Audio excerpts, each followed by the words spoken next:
Bismillahirrahmanirrahim. Assalamualaikum warahmatullahi wabarakatuh. Sebelumnya perkenalkan, nama saya Muhammad Aziz Abdillah, NIM 19660092 dari kelas B Studio 2. Di sini saya akan mempresentasikan tugas UTS saya, yaitu dari mata kuliah Desain Arsitektur Islami 3 berupa perancangan rumah tinggal 2 lantai. Sebelumnya, di sini latar belakang saya mendesain rumah dan juga perancangan rumah tinggal 2 lantai dikarenakan terdapat potensi dan isu. Yang pertama yaitu klien berkeinginan menciptakan konsep rumah yang bernuansa alam terbuka, menciptakan suasana yang alami dengan menyesuaikan potensi set, dan mempertahankan lokasi set yang asri dan sejuk, serta desain rumah yang banyak bukaan dengan tetap menjaga keamanan dari privasi klien. Sehingga dari potensi dan isu tersebut menghasilkan konsep dasar perancangan yaitu Beyond with Nature, yaitu menyatu dengan alam. Konsep ini diambil untuk memenuhi permintaan klien, di mana klien menginginkan desain rumah dan dengan konsepan back to nature, yaitu kembali ke alam, yang mengharapkan desain rumah yang bernuansa alam terbuka dengan adanya integrasi antara ruang interior dengan ruang eksterior. Selanjutnya, konsep tapak. Dari konsep tapak terdapat 2 konsep inti. Yang pertama yaitu akses utama di sisi bagian depan rumah yang berupa pintu masuk utama, yaitu gerbang depan yang langsung berintegrasi berhubungan langsung dengan garasi mobil. Yang kedua yaitu green space, di mana green space ini bertujuan untuk diimplementasikan area ruang hijau terbuka. Selanjutnya terdapat courtyard dan public zone, di mana courtyard dan public zone ini hingga menjadi akses kedua menuju rumah, yaitu dari sisi bagian utara, di mana courtyard tersebut bersebelahan dan berdampingan dengan ruang jemur yang dibatasi oleh rooster.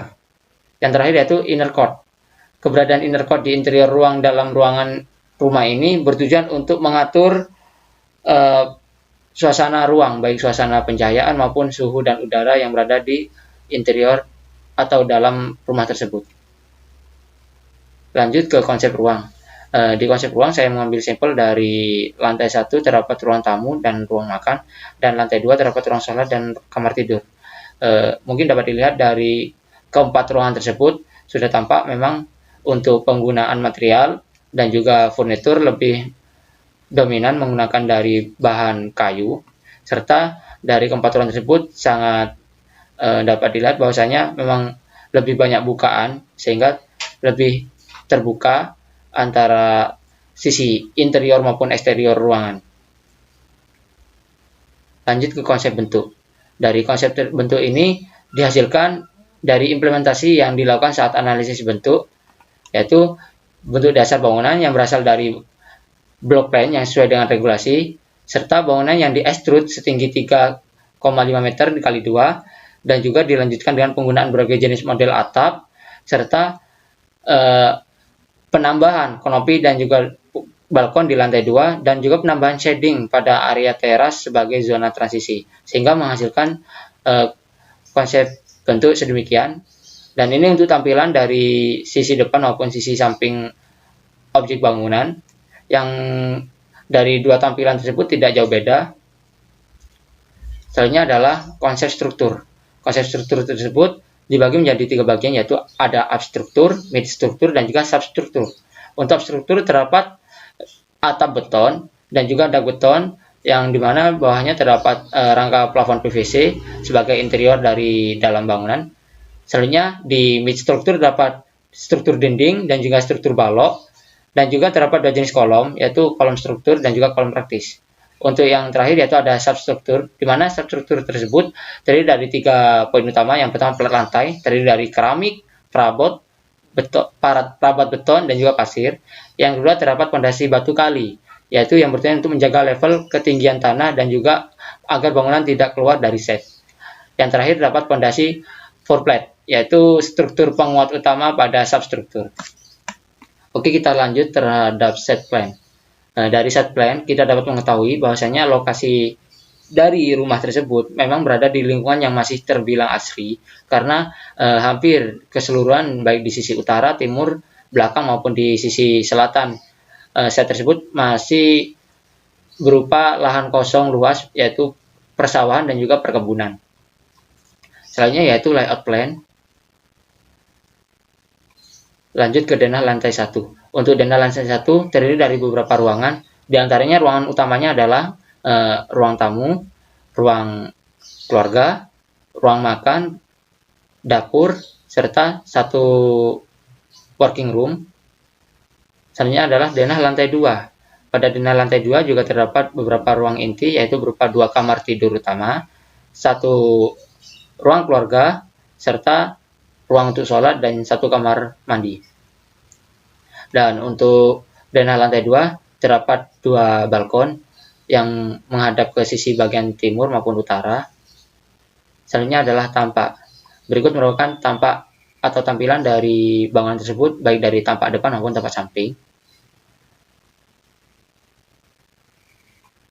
Selanjutnya adalah potongan, di mana potongan ini terdiri menjelaskan tentang struktur bangunan dan juga bahan-bahan yang digunakan. Untuk potongan AA tampilannya sebagai berikut, dan untuk potongan BB tampilannya sebagai berikut.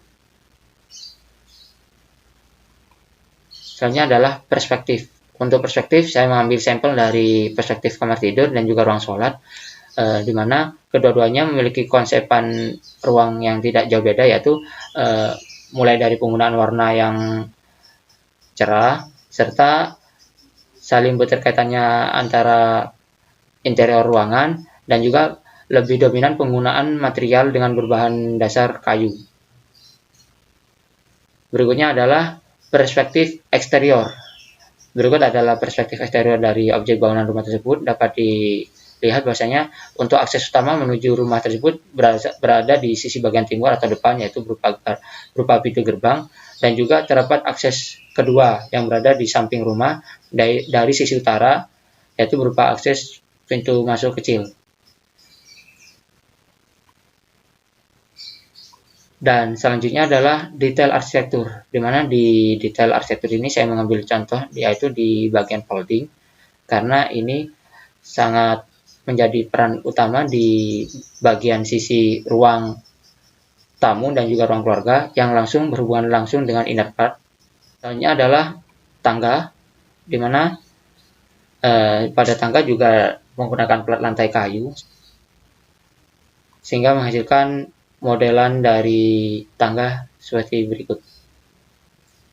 Ya, mungkin hanya itu yang dapat saya sampaikan tentang tugas UTS saya berupa perancangan rumah tinggal 2 lantai yang memiliki konsep dasar B1 Wet Signature. Kurang lebihnya mohon maaf. Terima kasih atas perhatiannya. Saya akhiri. Assalamualaikum warahmatullahi wabarakatuh.